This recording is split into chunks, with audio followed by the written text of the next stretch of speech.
Hello everyone, বাস সম্পূর্ণরূপে বাসের engine দেখানো হবে এবং বাসের বডিতে যেভাবে বসে ইঞ্জিনটি এবং ইঞ্জিনগুলো দেখতে পাচ্ছি চাকা থেকে শুরু করে বাসের খুবই একটি চমৎকার মডেলের ইঞ্জিন।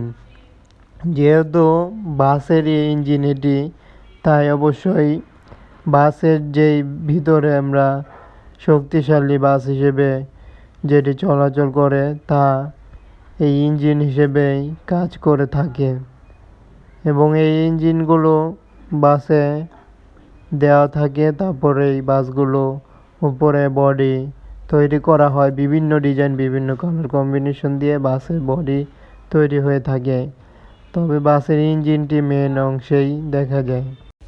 বাসের ইঞ্জিন না থাকলে কি বাসগুলো চলাচল করতে পারতো?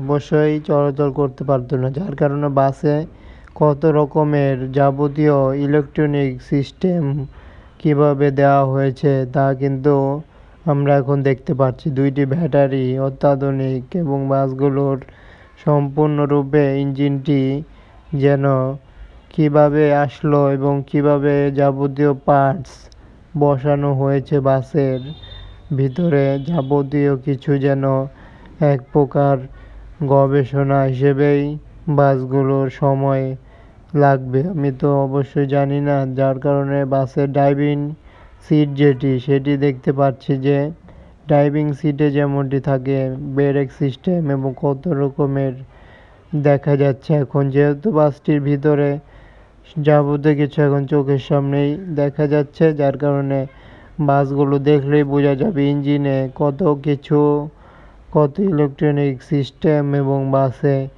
কত কিছু দিয়ে বাসগুলো চলাচল করে থাকে। আমরা অবশ্যই দেখতে পাচ্ছি বাসের ইঞ্জিনটি যেটি লক্ষ্য করা যাচ্ছে সেটি একটি পাওয়ারফুলি ইঞ্জিন হিসেবে বাসগুলোতে আরও দেখা যায়। বাসের কতটা সামনের পার্টে দেখতে পাচ্ছি বাসের লোগো যে ইঞ্জিনের সেটি কিন্তু সামনেই রয়েছে। লোগোটি কিভাবে দেওয়া হয়েছে বুঝতেই পারছি। বাসগুলো কতটা অ্যাট্রাকটিভ কালারের দেখা যাবে বডি তৈরি হলে, তবে এখনও বলা যাচ্ছে না কোন বাস তৈরি হতে পারে। তবে বাসগুলো ইঞ্জিনটি সম্পূর্ণরূপে তুলে ধরা হয়েছে। যাবতীয় বাস রিলেটেড ভিডিও পেতে চ্যানেলটি সাবস্ক্রাইব করুন এবং চ্যানেলটি ফলো করুন।